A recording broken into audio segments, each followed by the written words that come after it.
5절의 말씀은요, 지난 시간에 살펴보았던 3절과 4절의 말씀을 다시 요약하고 반복하고 있는 내용입니다. 3절과 4절에 무슨 말씀이 있었죠?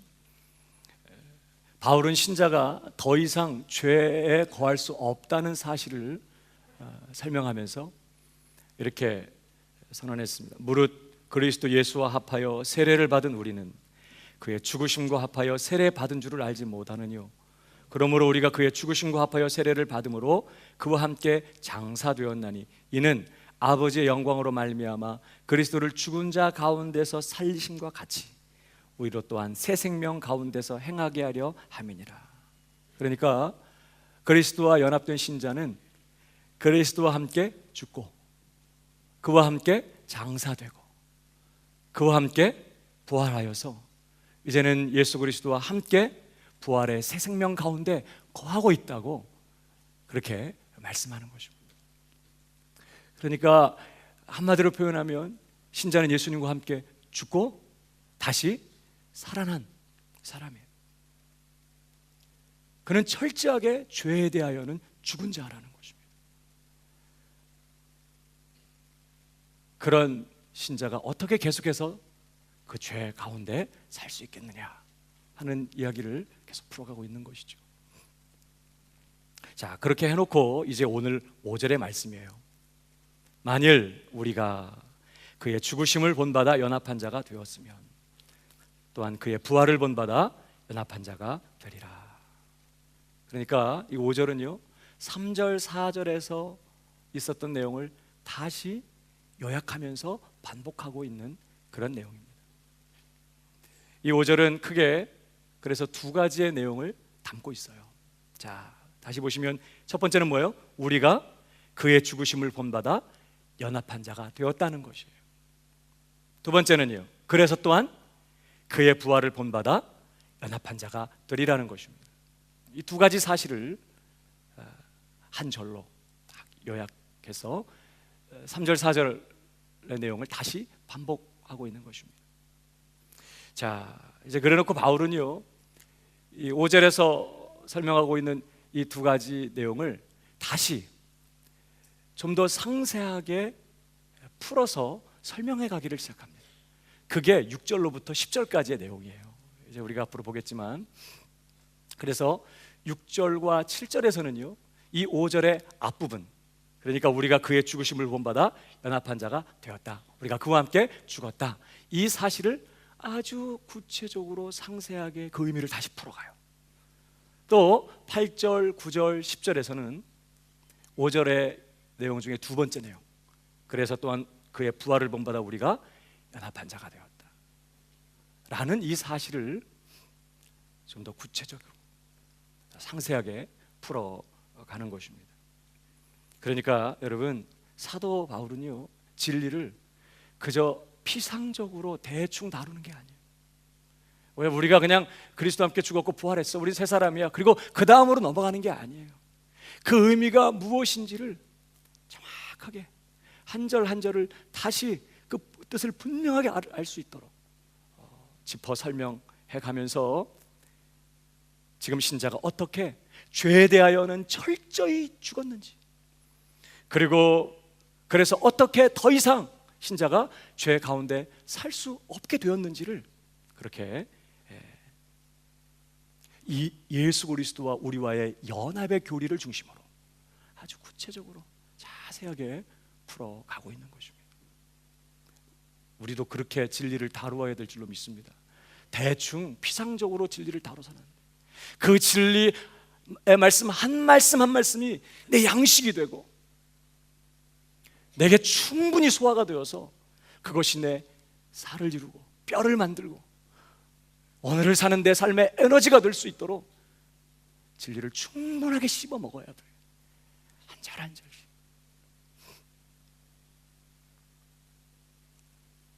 자, 이제 우리가 계속 5절을 보시겠습니다.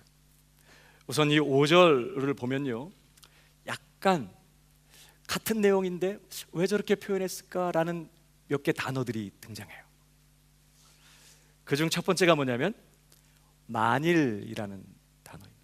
이 5절이 만일이라는 단어로 시작해요. 우리가 보통 만일이라는 이러한 그 가정법은 언제 써요? 보통은 현재의 어떤 사실과 반대되는 일을 가정할 때, 내가 키가 작은 게 지금 현실이야. 내 반대를 가정.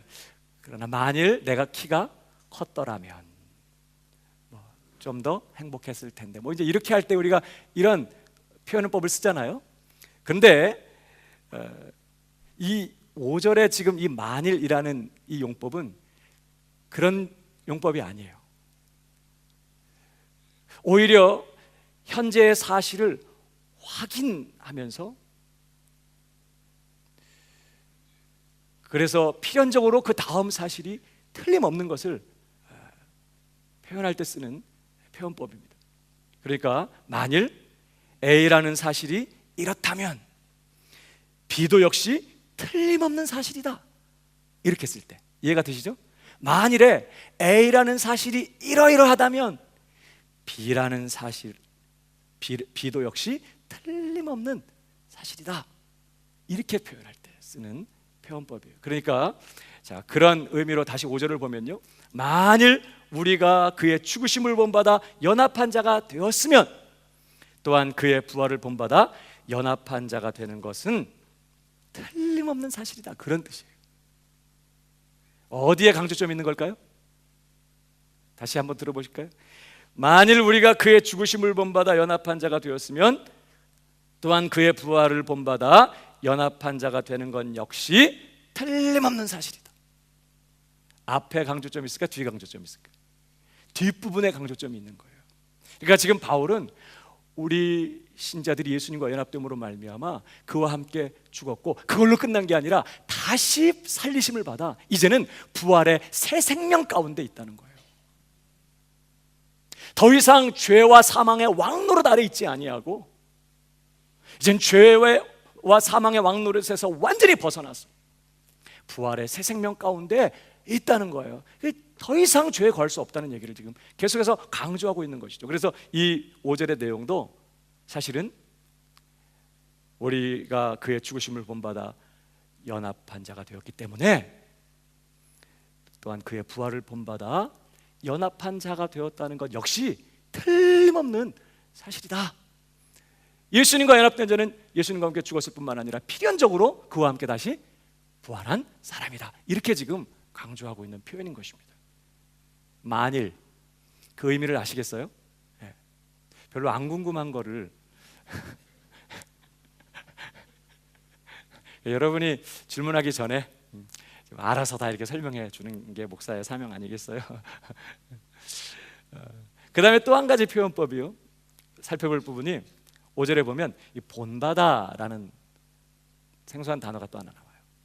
만일 우리가 그의 죽으심을 본받아 연합한 자가 되었으면, 그냥 그의 죽으심에 연합한 자가 되었으면 이렇게 해도 될 것 같은데, 그의 죽으심을 본받아 연합한 자가 되었으면 또한 그의 부활을 본받아 연합한 자가 되리라, 이렇게 했어요. 바울이 왜 이런 표현법을 썼을까요? 본받아, 이 단어는요 무엇과 같은 모양으로, 그런 뜻이에요. 그러니까 원문의 의미를 살려서 읽으면 우리가 그의 죽으심과 같은 모양으로 연합한 자가 되었으면 그의 부활과 같은 모양으로 연합한 자가 되리라, 그렇게 읽어야 돼요. 지금 왜 이렇게 기록하고 있을까요? 여러분, 우리가 그리스도와 함께 죽고 그리스도와 함께 부활했지만 우리의 죽음과 부활은 예수님의 죽음과 부활과는 다른 것이에요. 똑같은 게 아니야. 사실 우리는 실제로 죽거나 부활하지 않았어요. 예수님처럼 우리도 정말 죽고 예수님처럼 다시 살고 이런 일 없었어. 실제로 죽으시고 부활하신 분은 누구세요? 예수님이세요. 그의 죽으심과 부활은 역사상 유일하고 독특한 사건이었어요. 영원부터 하나님이셨던 하나님의 아들이 우리를 구원하기 위하여 참 사람이 되셔서 우리 가운데 오신 것입니다. 우리와 하나가 되셔서 우리의 모든 죄를 당신의 것으로 끌어안으시고, 그리고 십자가에 피 흘려 죽으심으로 우리의 죄값을 철저하게 남김없이 다 치러주셨어요. 그렇게 우리의 죄 문제를 다 해결하시고 그는 다시 부활하셔서 그가 영원부터 계셨던 하나님의 영광의 우편으로 돌아가신 것이에요. 그런 영원하신 하나님이 사람이 되시고 이 연약한 육체를 입으시고 십자가에 달려 피 흘려 죽으실 때 그가 당하신 고통과 그 깊은 고뇌는 우리가 전혀 알지 못해요. 우리가 겪은 일이 아니거든요. 그분이 겪으신 일이에요. 또 그가 죽은 자 가운데 다시 부활하셔서 그가 얻으시게 된 그 영광의 그 충만함과 그 놀라움은 우리 잘 알지 못해요. 그가 얼마나 영광스러운 영광 가운데 계시는지 우리는 잘 몰라요. 왜? 우리가 직접 경험한 게 아니거든요. 주님께서 겪으시고 경험하신 일이에요. 그러니까 우리는 이렇게 예수님처럼 죽고 부활하지 않았어요. 그러나 성령의 역사로 말미암아 우리가 예수님과 영적으로 연합하게 되었어요. 그래서 그 결과로 예수님이 그분 자신의 죽으심과 부활하심을 통해 이루신 그 결과를 그냥 송두리째 우리가 그냥 그분에게 연합되었다는 이유로 그분이 죽으심과 부활로 이루신 모든 결과와 복을 그냥 송두리째 내 것으로 소유하게 되었던 것이죠. 그러니까 우리는 실제로 죽거나 부활하지 않았어요. 진짜 죽으시고 부활한 분은 예수님이세요. 바울은 우리가 이 사실을 분명히 구별하게 되기를 원했어요. 우리가 예수님과 함께 연합했다. 그러면 간혹 보면요, 예수님과 연합했다. 그래서 나는 예수님과 하나가 됐다. 어디까지 가요? 그래서 나는 예수다. 우린 예수님과 연합되어 있어요. 그래서 예수님과 연합되었기 때문에 그분의 전부를, 그분이 이루신 모든 것을 내 것으로 소유하고 있긴 하지만 우린 예수가 아니에요. 이해가 되시죠? 우린 예수님처럼 죽은 것도 아니고 예수님처럼 부활한 것도 아니었어요. 그분이 홀로 이루신 거예요. 우리 예수님 같은 구원자는 없었어요. 우린 이것을 구별해야 돼요. 그래서 바울은 오늘 본문에 본받아라는 표현을 굳이 넣어서 분명하게 우리의 죽음과 부활은 예수님의 죽음과 부활과는 다른 것이다. 우리는 그 결과만을 그 주님 안에서 누리고 있는 것이다 라는 것을 분명히 하길 원했던 것이죠. 자, 그렇게 해서 한번 다시 읽어볼까요? 5절 다 같이 시작. 만일 우리가 그의 죽으심을 본받아 연합한 자가 되었으면 또한 그의 부활을 본받아 연합한 자가 되리라. 조금 부드러워졌죠? 느낌이? 원래부터 부드러우셨어요? 그러고 보니까 이렇네? 뭐 이렇게 한가요? 자, 또 한 가지 이 5절을 이해하기 위해서 또 한 가지 우리가 살펴봐야 될 단어는요, 맨 끝에 되리라는 단어예요. 또한 그의 부활을 본받아 연합한 자가 되리라, 미래 시제로 되어 있어요. 이것은 분명히 장래에 있을 신자의 영광스러운 부활을 의미하고 있습니다. 미래 시제니까. 그래서 여러분 빌립보서 3장 20절에도요, 오직 우리의 시민권은 하늘에 있는지라 거기로서 구원하는 자 곧 주 예수 그리스도를 기다리노니 그가 만물을 자기에게 복종케 하실 수 있는 자의 역사로 우리의 낮은 몸을 자기 영광의 몸의 형체와 같이 변케 하시리라 그랬습니다. 여러분, 신자는 영혼만 구원받는 게 아니에요. 신자는 장차 몸도, 우리의 이 몸도 예수님처럼 영화롭게 변화될 것입니다. 우리 예수님 재림하시는 그날, 우리가 그분의 영광 있는 모습 그대로를 보는 순간 우리의 이 몸도 예수님께서 부활하신 이후에 가지신 그 신령하고 그 영광스럽고 그 영화로운 몸처럼 우리 몸도 변화되게 돼요. 그래서 그날 우리는 이미 구원받았지만 완전하게 구원받게 되는 것이에요. 이건 장래에 우리에게 나타날 일인 것입니다. 그러나 여러분, 이런 일은 반드시 장래에 이렇게 그리스도의 영광의 몸처럼 변화되는 이러한 일은 누구에게만 일어나는 일일까? 누구에게만? 현재 그리스도 안에 있는, 그래서 예수 그리스도와 연합되어서 예수 그리스도와 함께 죽고 예수 그리스도와 함께 장사되고 예수 그리스도와 함께 부활하여 지금 부활하신 예수님의 새 생명 가운데 거하고 있는 그 신자에게만 일어나는 일이에요. 신자가 아니었던 사람이 그날 갑자기 변화되는 일은 없어요. 지금 주님 안에 있는 그 사람, 지금 예수님과 함께 죽고 다시 살리심을 받아 부활의 새 생명 가운데 거하고 있는 바로 그 신자에게만 반드시 이러한 일이 일어나게 되는 것이에요. 그러니까 여러분, 이 5절에 그의 부활을 본받아 연합한 자가 되리라, 이 표현은 지금 연합한 자가 부활을 본받아 연합한 자가 아닌데 앞으로 그렇게 될 것이다, 그런 의미로 쓴 게 아니라 미래 신자가 예수님과 같이 영화롭게 부활하게 될, 영광스러운 몸으로 부활하게 될 그 미래를 확보하고 있는, 지금 부활의 새 생명 가운데 거하고 있는 신자를 표현하는 그런 표현이에요.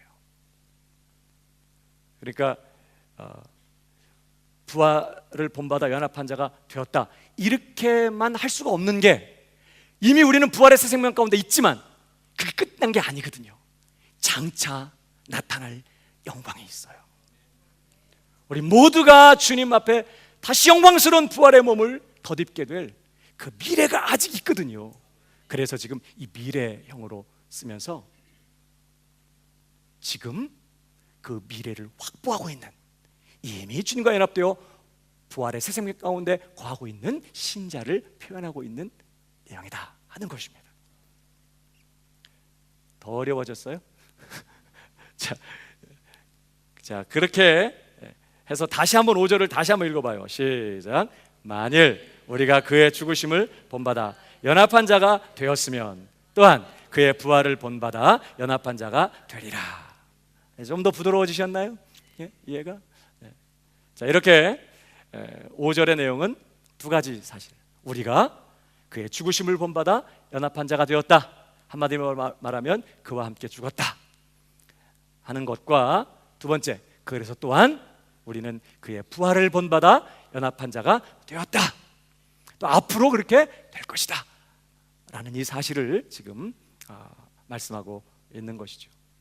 그 중에서 이제 첫 번째 내용, 우리가 그의 죽으심을 본받아 연합한 자가 되었다라는 이 내용을 이제 6절과 7절에서 구체적으로 좀 더 상세하게 그 의미가 무엇인지를 풀어 나갈 참이에요. 자, 오늘은 이제 그 6절의 앞부분만 잠깐 보도록 하겠습니다. 자, 6절 한번 읽어볼까요? 다 같이 한번 읽어보겠습니다. 시작. 우리가 알거니와 우리 옛사람이 예수와 함께 십자가에 못 박힌 것은 죄의 몸이 멸하여 다시는 우리가 죄에게 종노릇하지 아니하려 함이니. 여기 우리가 알거니와 이렇게 시작이 됩니다. 여기서 우리는요, 누구를 말할까요?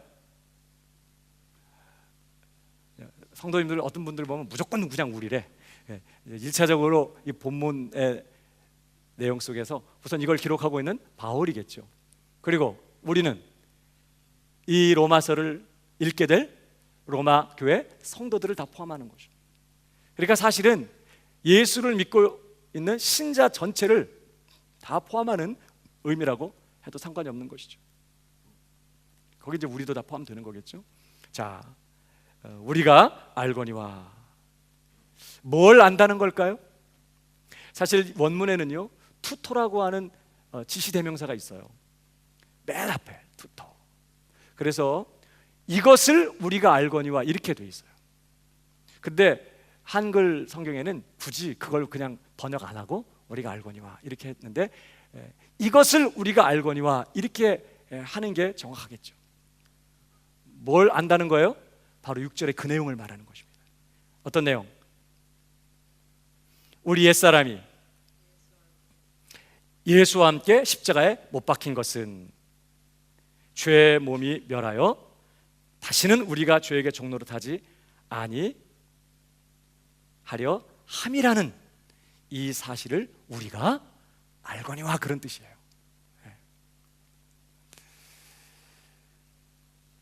그러니까 우리가 아는 첫 번째 사실은 바로 그 앞에 있는 내용이에요. 우리 옛사람이 예수와 함께 십자가에 못 박혔다는 것. 이것을 이제 안다는 것이에요.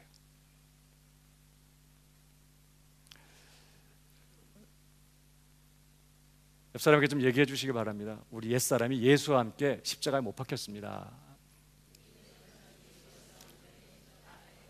네. 우리가 이것을 안다는 것이에요. 여러분, 여기 아주 중요한 단어가 하나 나와요. 이거 반드시 꼭 정확하게 이해를 하고 있어야 돼요. 바로 옛사람이라는 단어. 우리 옛사람이 예수와 함께 십자가에 못 박혔다. 이걸 우리가 안다. 이렇게 지금 돼 있어요. 우리도 정확하게 알아야겠죠? 여러분, 옛사람이 뭘 말하죠?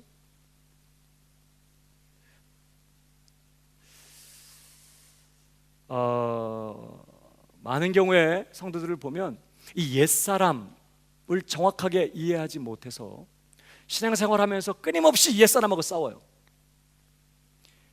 끊임없이 옛사람과 씨름하고, 이 옛사람을 죽여야 되는데 옛사람을 미워하면서, 옛사람을 증오하면서, 이 옛사람 때문에, 그러면서 막 옛사람을 날마다 막 십자가에 죽이겠다고 막 망치 들고 막 쫓아다니고 그렇게 살아요. 또 옛사람이 아직 안 죽었기 때문에 나는 하나님의 축복을 아직도 이렇게 누리지 못하는 거야. 이 옛사람이 아직도 살아가지고 내 기도 응답을 받지 못하고 있어. 그러면서 막 어떻게 옛사람이 죽나, 독약을 먹어야 되나, 농약을 마셔야 되나 막.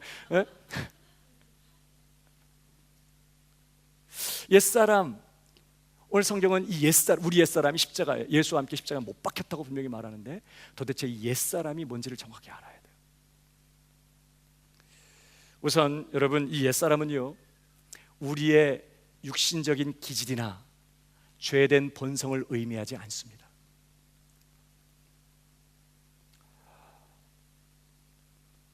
바울은 어디에서도 우리가 특별히 우리의 이 육신적인 기질이나 죄의 본성이 예수와 함께 십자가에 못 박혔다는 이야기가 없어요. 우리의 정과 욕심이 예수와 함께 십자가에 못 박혔다는 이야기가 없어요.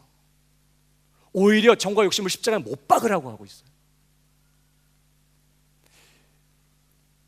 왜냐하면 우리의 육체적인 기질, 육신적인 기질, 죄된 본성, 정욕, 욕심은 아직도 여전히 내 안에 있어요. 신자인 내 안에 아직도 죄된 본성은 있어요. 그게 십자가 못 박혀 죽은 게 아니에요. 그건 아직도 내 안에 살아있어.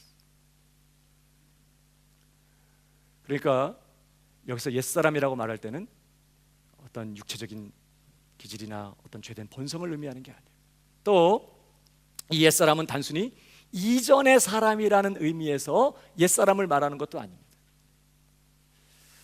그럼 이 옛사람은 구체적으로 뭘 의미할까요? 물론 이 옛사람은 우리 자신을 의미하고 있어요. 틀림없이 우리 자신을 말해요.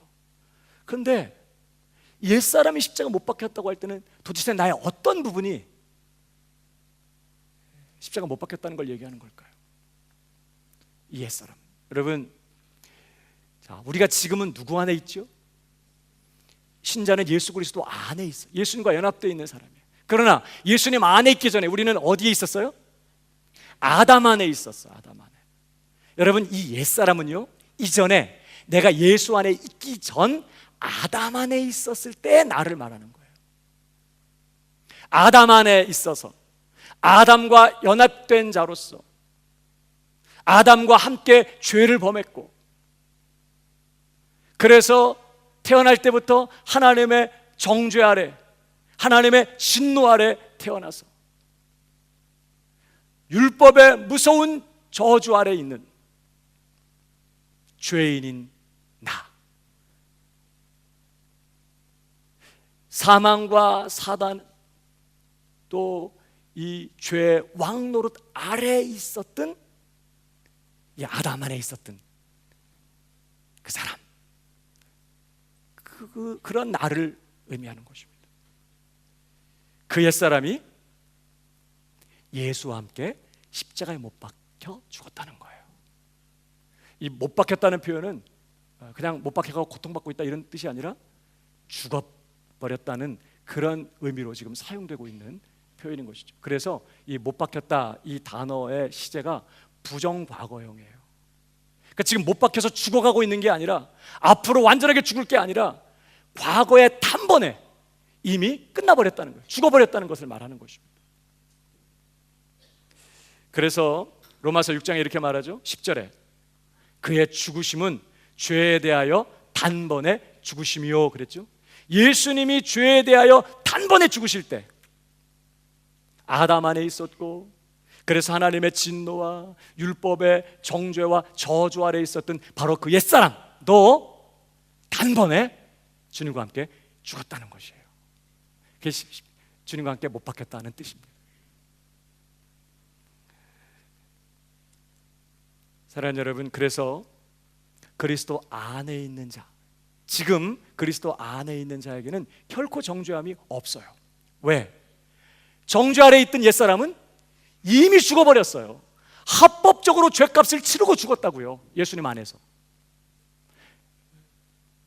완전히 죽어서 장사 지낸 바 되고 완전히 처리되고 영원히 단번에, 예수님의 그 단번에 죽으심 안에서 내 옛사람도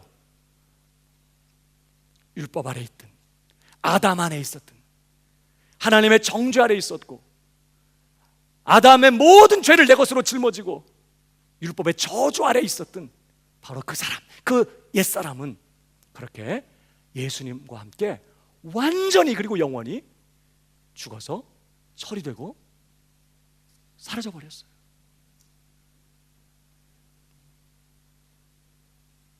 그리고 이제 나는 어때요? 똑같은 나이지만 부활하신 예수님 안에서 전혀 다른, 이 옛사람과는 전혀 다른 새로운 사람이 됐어요. 그래서 누구든지 그리스도 안에 있으면 새로운 피조물이라. 이전 것은 지나가 버렸다니까요. 그냥 그 사람이 좀 개조되거나 좀 이렇게 뭐가 좀 다듬어지거나 그게 아니라 완전히 옛사람, 아담 안에 있었고 율법의 정죄 아래 있었고 하나님의 진노와 저주 아래 있었던 그 옛사람은 완전히 지나가 버리고 전혀 새로운 피조물이 되었다는 것입니다. 예수 그리스도와 동등한 자격을 가진 하나님의 후사, 무궁한 하나님의 사랑을 받고 있는 하나님의 자녀, 왕 같은 제사장, 예수 그리스도와 똑같은 완전한 의를 가지고 있는 완전한 의인으로 그렇게 예수 그리스도 안에서 변화된 것이에요. 전혀 새로운 사람이 된 것입니다. 그래서 지난 주일에도 말씀드렸지만 이 에베소서 4장 22절 이하에 보면요, 우리에게 이제 옛사람을 벗어버리고 새사람을 입으라 이렇게 말씀해요. 옛사람을 벗어버리고, 이 말은 옛사람을 죽이라는 말씀이 아니라고 했어요. 성경은 더 이상 우리더러 옛사람을 죽이라고 요구하지 않아요. 왜? 그리스도와 함께 이미 옛사람이 죽었기 때문이에요. 죽어가고 있는 게 아니라 완전히 죽어서 장사되고 영원히 끝나버렸어.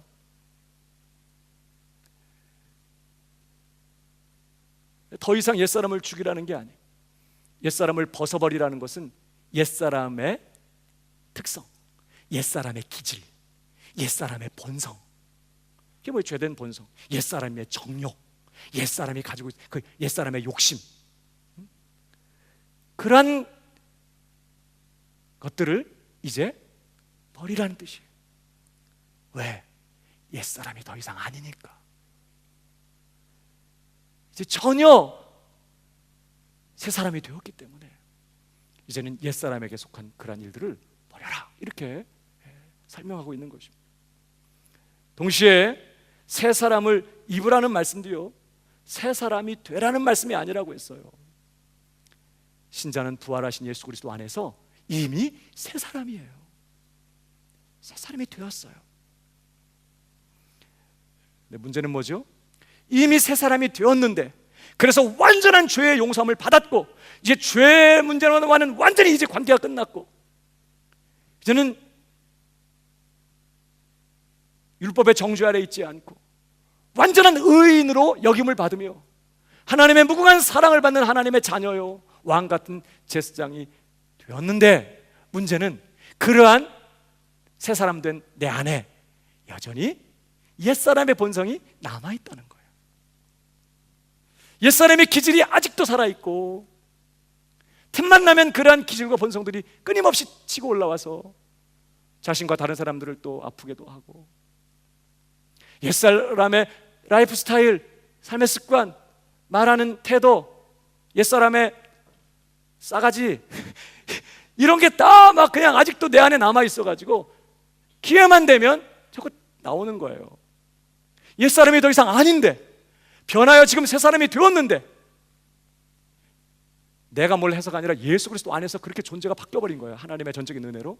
근데 아직도 이제 내 안에 새 사람에게는 어울리지 않는 옛사람의 본성들이 남아있으니까 그러한 것을 버리라는 것이죠.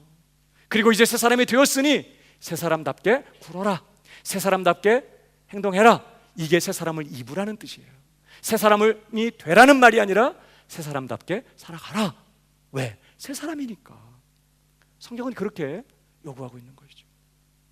마치 뭐와 같은 거냐면, 집도 없이 부모님도 없이 고아로 떠들면서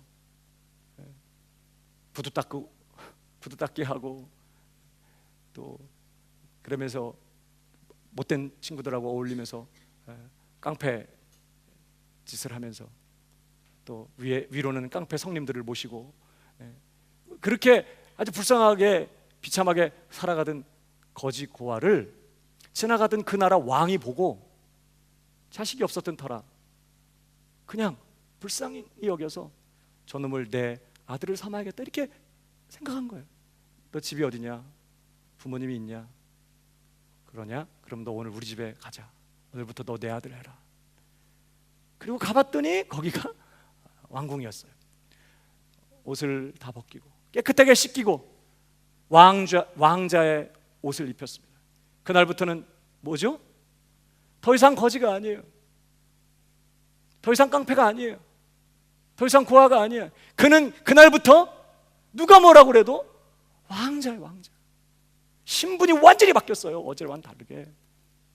자기가 뭘 해서가 아니라 그냥 은혜로, 선물로 그런 은혜를 입은 거예요.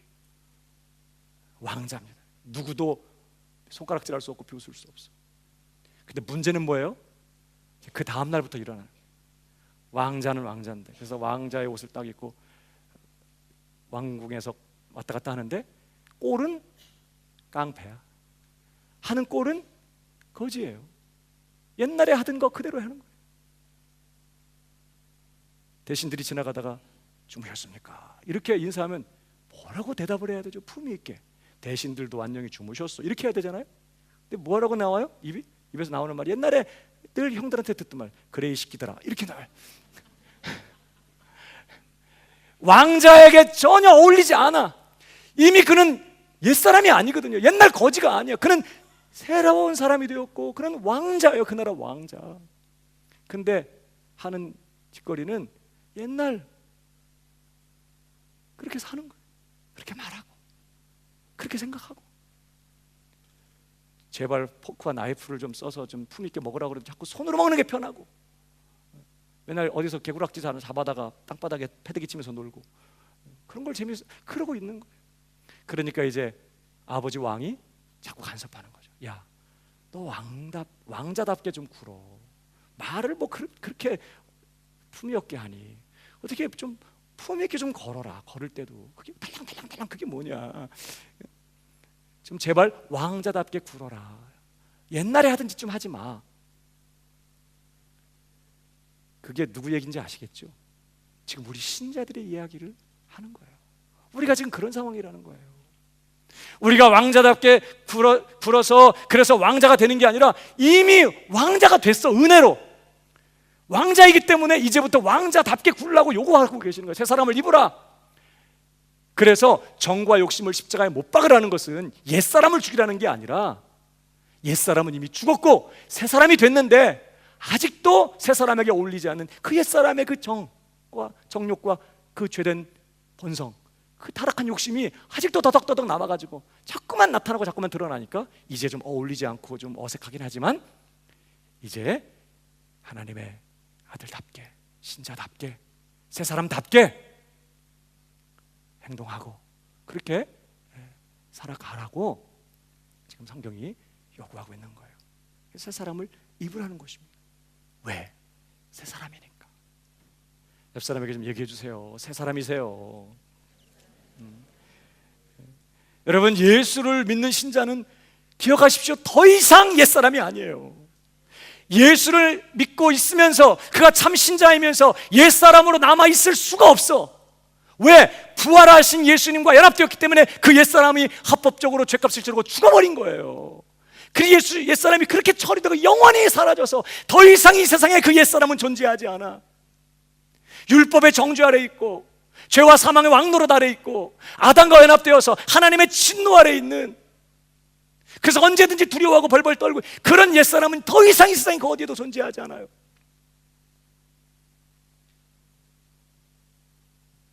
이제 예수님 안에 있는 신자는 완전히 새 사람이 됐어요.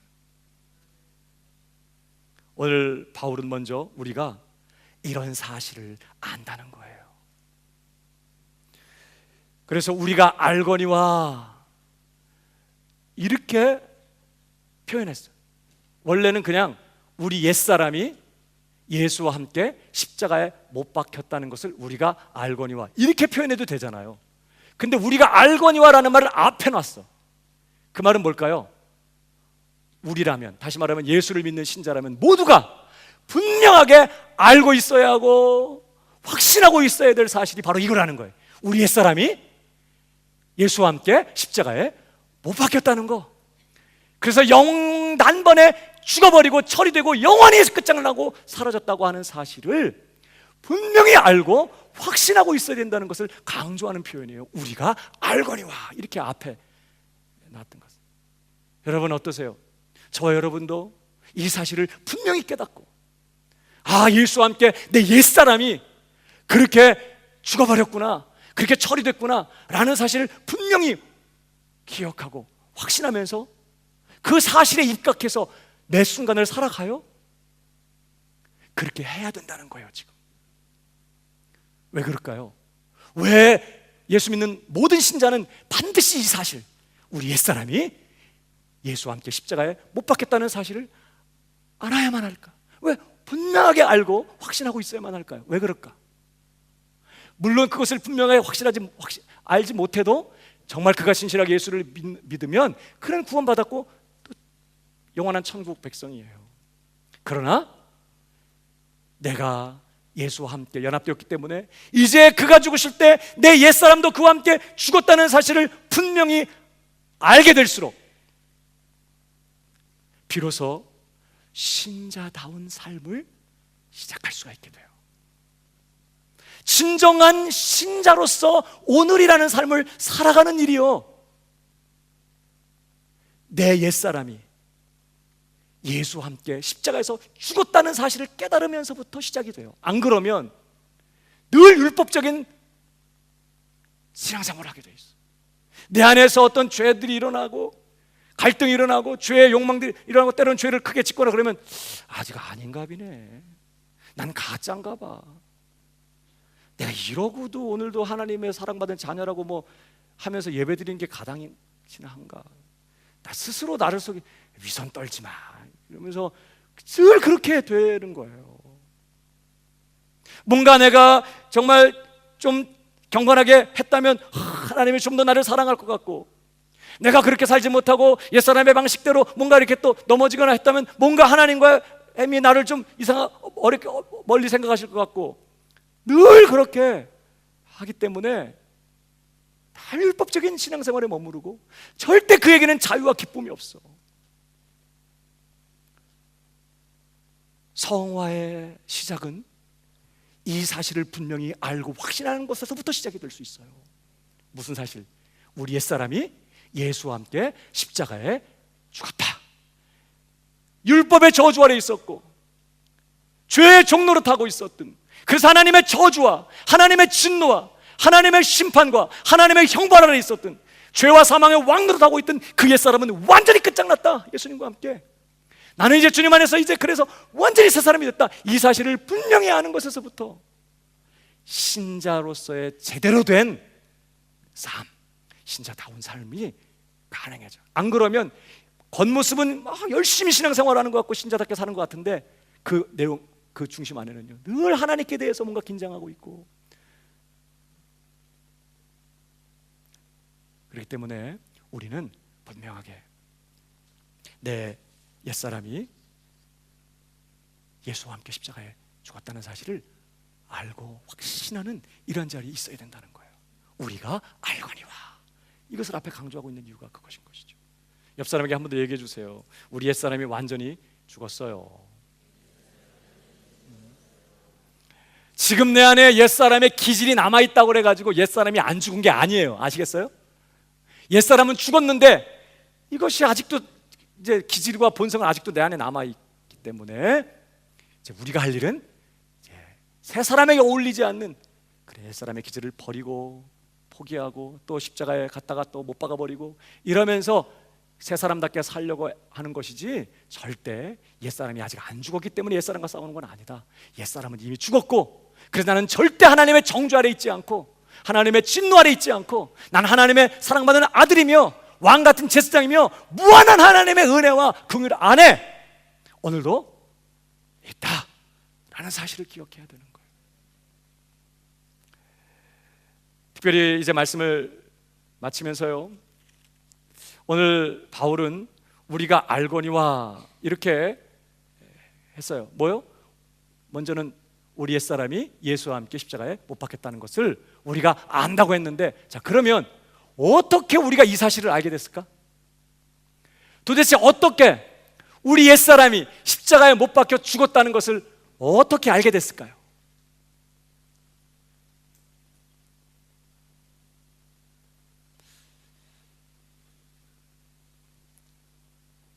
느낌이 옛사람이 이제 좀 죽은 것 같아. 옛날보다 훨씬 뭐 죄된 생각도 안 일어나고 옛날보다 좀 더 잘 참게 되고, 그런 거 보니까 진짜 옛사람이 죽은 것 같으네. 이렇게 옛사람이 죽은 것 같은 게 느껴져서 옛사람이 정말 죽었구나 이렇게 아나요?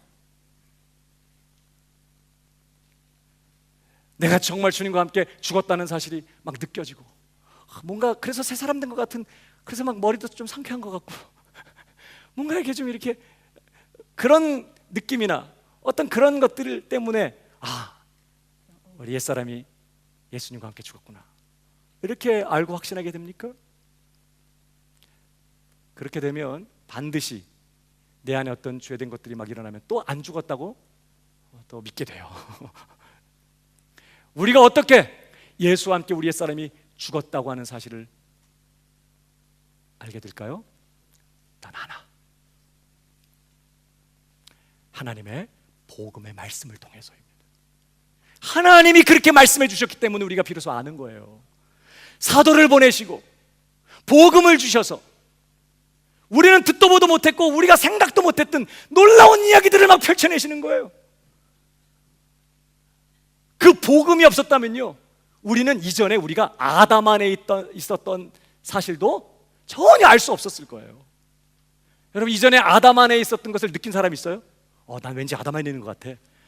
자꾸 꿈에 아담이 생각나고 아담이 보이고 뭔가 지금 아담 안에 있는 것 같아 느껴.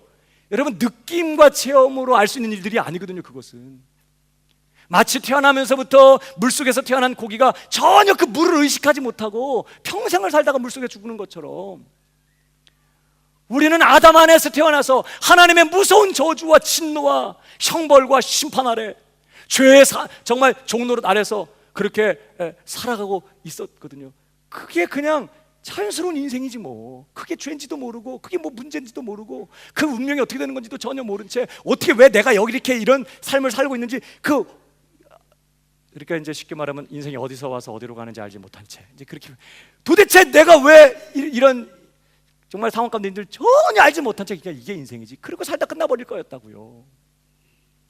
죄인인지도 모른 채 하나님의 무서운 멸망 안에 살다가 무서운 멸망 아래 영원히 처할 뻔했는데 하나님께서 복음의 말씀을 통해서 비로소 우리에게 열어주신 거예요. 우리가 이전에 아담 안에 있으면서 아담과 연합한 자가 되었고, 그래서 율법의 저주 아래 무서운 죄의 심판 아래 하나님의 무서운 저주 아래 형벌 아래 있었던 죄인이었다는 사실을 복음을 통해 말씀해 주셔서 알게 됐고, 동시에 하나님께서 우리를 일방적으로 주권적인 은혜로 그런 우리를 어떻게 했어요? 성령의 능력사로 예수님 안으로 옮겨버리셔서 우리를 일방적으로 예수 그리스도와 연합시키시고, 그리고 우리가 뭐 요청하거나 우리가 뭐 그런 것들을 부탁하거나 우리가 뭐 그것들을 하나님 앞에서 뭐 생각하기도 전에 하나님께서 그렇게 우리를 예수 그리스도와 연합시켜 예수 그리스도 십자가에 못 박으실 때 우리도 그 십자가에서 같이 처리하시고, 우리의 모든 죄값을 거기서 다 처리하시고, 우리의 모든 우리에게 임할 모든 진노와 저주를 거기서 다 처리하시고, 그렇게 아담 안에 있었던 나를 끝장내시고 예수님 일으키실 때 다시 새 사람으로 다시 나를 일으키셔서 창조의 그 능력, 죽은 자를 다시 살리는 그 능력으로 우리를 새 사람으로 다시 일으키셔서 지금 영광의 보좌에 앉으신 예수님과 함께 부활의 새 생명 가운데 있다는 사실을 하나님이 복음의 말씀을 통해 이렇게 쭉 말씀해 주시는 걸 통해서 우리는 비로소 알게 된 거예요. 만약에 하나님이 말씀 안 해줬다면요, 우리는 도대체 왜 아담 안에 있었던 것다든지 그런 아담 안에 있었던 내가 다시 예수 그리스도 안으로 옮겨지는 이런 성령의 역사는요, 절대 우리가 느끼거나 체험할 수 있는 그런 영역의 일이 아니에요. 사람이 거듭나는 일에 대해서 예수님 뭐라고 했어요? 바람이 임의로 불매 어디서 와서 어디로 가는지 알지 못하는 것처럼 성령으로 난 자도 이와 몰라요. 언제 어떻게 거듭나게 되는지 그 신비한 성령의 역사를, 그 깊은 무의식에서 일어나고 있는 그 놀라운 영적인 역사를 우리는 전혀 감지하지 못해요. 결과로 알아. 이제 그리스도 안에 있게 되면 이제부터 어떤 일이 벌어져요? 부활의 새 생명 가운데 살게 되면 이제부터 귀가 열려서 복음이 들려지고 말씀이 들리기 시작하고, 아, 하나님 이런 걸 하신 거구나 깨달아지고, 그러고 보니까 내가 어마어마하게 큰 죄인이었구만, 이렇게 살고 있던 게 엄청 큰 죄인이었구나, 이런 죄 때문에 하나님이 이런 놀라운 구원의 역사를 이루셔서 나를 이렇게 구원하신 거구나, 이런 사실들이 비로소 깨달아지고 이해가 되고 믿어지고 확신하게 되는 결과가 나타나는 거지, 우리가 그걸 믿어 이해하기 때문에 구원받는 게 아닌 것이에요. 이해가 되세요?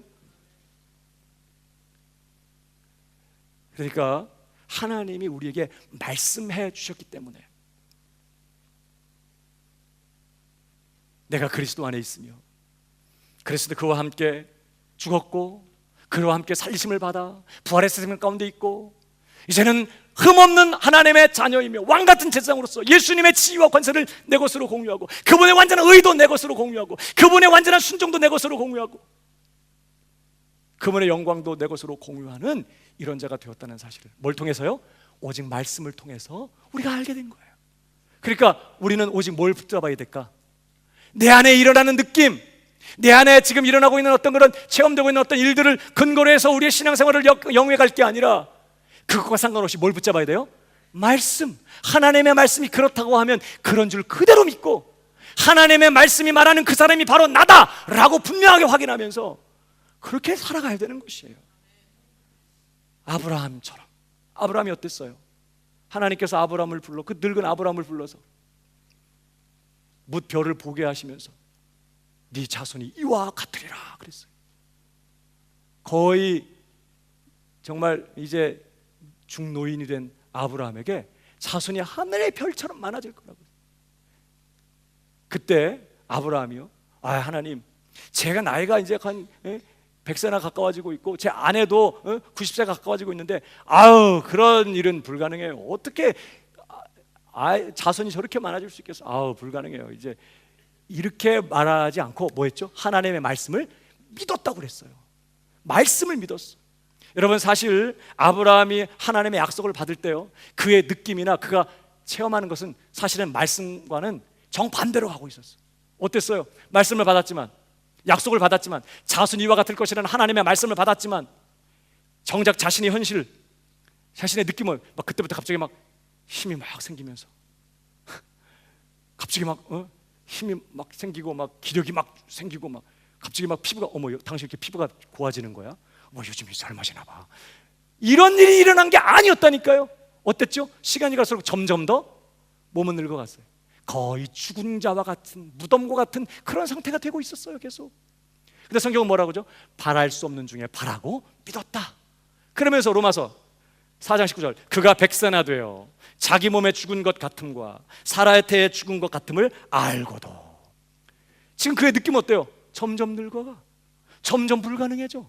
자신의 처지는 정말 하나님의 말씀을 이룰 수 없는 그런 처지가 되고 있어요. 알고도 어떻게 했다고 그래요? 믿음이 약하여지지 아니요. 이 믿음은 무슨 믿음일까? 뭘 믿는 믿음? 말씀을 믿는 믿음이죠. 그래서 그 다음 절, 믿음이 없어 하나님의 약속을 의심치 않고 말씀을 믿었다는 거예요. 믿음에 견고하여져서. 왜? 지금의 느낌이나 지금 자신이 체험하고 있는 것은 정말 정반대로 가고 있지만, 그러나 전능하신 하나님이 내게 말씀 주셨으니 그 말씀대로 이루어질 줄 믿습니다. 그 말씀대로 될 줄로 믿습니다. 이렇게 말씀을 붙잡았다는 거예요. 그래서 하나님께 영광을 돌리며 약속하신 그것을 또한 능히 이루실 줄 어떻게 했다고요? 확신했다는 것입니다. 오직 약속의 말씀을 믿었어요. 자신 안에서 일어나는 느낌이나 어떤 체험에 상관없이, 어쩌면 느낌은 끊임없이 아니야, 넌 할 수 없어, 네 모습을 봐, 네 꼴을 봐, 그게 되겠어, 불가능해 라고 끊임없이 우리의 느낌이나 체험은 아브라함에게 말했을지 몰라요. 그러나 아브라함은 끝까지 뭐 그러든지 말든지 뭐만 붙잡았다? 말씀만 붙잡고 그 말씀대로 하나님이 이루실 줄 분명히 확신하고. 아브라함이라고 불러. 내 이름 아브라함이야. 하나님이 아브라함이다, 네 이름. 그러니까 그때부터 자기 이름을 아브라함. 애는 하나도 없는데, 거의 이제 돌아가실 때가 얼마 남지 않은 것 같이 기력이 없으신데 이름이 뭐라고요? 많은 자식들의 아비. 그게 아브라함이거든요. 자식이 하나도 없으신데요. 근데 어떻게 이름을 또 바꾸세요? 아이, 까불지 마. 하나님이 그렇게 부르랬어. 내 이름 이제부터 아브라함이야. 아브라함이라고 불러. 그리고 아브라함이라고 안 불렀던 종들이 몇 대 맞았잖아, 가끔. 너 임마 왜 나를 아브라함이라고 불러? 아브라함도 좋은 이름이거든요. 존귀한 아버지. 그러나 하나님이 이제부터 아브라함이래. 많은 무리의 아버지, 대가족의 아버지, 이런. 그렇게 자기 이름을 부르면서, 또 부르라고 자기 이름을 소개하면서, 당신의 이름이 뭐야? 내 이름은 아브라함이 옳시다. 자식들이 얼마나 있어? 아직 하나도 없습니다. 그랬겠죠. 점점 늙어가고 힘이 쇠하여 감에도 불구하고 하나님의 말씀을 그렇게 믿었다는 거예요. 우리도 그렇게 해야 될 줄로 믿습니다. 여전히 내 안에, 여전히 나는 죄인이며 내 안에 죄가 있다고 느껴질 수 있어요. 왜? 아직도 내 안에 죄된 기질들이 막 역사하고 있거든요.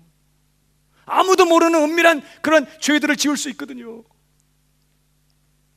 우리는 여전히 하나님 앞에서 자격이 없고 부족하다고 느낄 수 있어요. 왜? 내가 나를 아니까. 하나님이 나를 사랑하신다는 것이 전혀 느껴지지 않고, 하나님이 정말 나에게 복을 주시고 오늘도 아마 함께 하시고 마치 세상에 하나밖에 없는 자 같이 나를 사랑하고 있다는 그런 느낌이 전혀 안 들 수가 있어. 왜? 보여지는 현실이 너무 힘드니까. 어떻게 이렇게 나한테 이런 일이 있는데, 하나님 바쁘세요, 좀 도와주세요 제발, 이런 생각이 들어. 하나님이 나만 싫어하는 것 같아. 나만 축복 안 하는 것 같아. 우리의 느낌은 끊임없이 그렇게 될 수 있다고요, 환경과 상황 때문에. 그러나 우리는 아브라함처럼 우리의 느낌이나 체험이 아니라 하나님의 말씀을 붙잡고 복음이 우리에게 선언하고 있는 바 그대로 내가 믿고 그것을 취하고 그것을 붙잡고 그것을 확신하고 그렇게 살아가야 될 줄로 믿습니다. 하나님은 복음의 말씀을 통해서 하나님께서 나를 일방적으로 주권적인 성령의 역사로 예수 그리스도 안으로 옮기셨다고 말씀하셨어요. 이제 나는 예수님과 연합되었고 예수님 안에서 예수님과 함께 죽었고 예수님과 함께 다시 살리심을 받았고, 그렇게 옛사람은 철저하게 완전히 영원히 십자가에서 못 박혀 죽어 장사되고 끝나버렸고, 일단 부활의 새 생명 안에서 예수님의 영광스러운 그 아들의 지위, 왕 같은 제사장의 그 놀라운 지위를 내가 오늘도 가지고 있는, 완전히 의롭다 여김을 받고 있는, 사랑받고 있는 철없는 아들이고 자주 실패하고 넘어지는 그런 아들, 딸일 뿐이지 절대 우리는 우리의 참이된 지위를 잃어버리거나 또 우리가 넘어졌다고 해서 죄인으로 팔, 절대 그런 일은 없는 것이에요. 사랑하는 여러분, 오늘 여러분 하나님의 말씀을 붙잡으시기를 바랍니다. 그가 나를 그리스도와 함께 죽이셨다고 말씀하셨고 다시 살리셨다고 말씀하셨고 그가 나를 존귀한 그의 아들, 딸이라고 말씀하셨고 이제 마지막 날 완전히 영화롭게 부활시킬 것이라고, 변화시킬 것이라고 약속해 주셨어요. 이제 그 말씀을 붙들고 하나님의 말씀하신 대로 내가 그리스도 안에 옮겨졌으며 그래 내가 그리스도와 함께 죽었으며 다시 살리심을 받아 이제 그리스도 안에서 그분이 누리고 있는 모든 복과 지위와 권세를 내 것으로 오늘 갖고 있다는 사실을 확인하고 오늘을 당당하게 살아가는 그 사람, 누구라고 한다고요? 신자라고 하는 거예요. 뭘 믿는 사람? 말씀을 믿는 사람. 오늘 저와 여러분이 그런 자가 되기를 주님의 이름으로 축복합니다.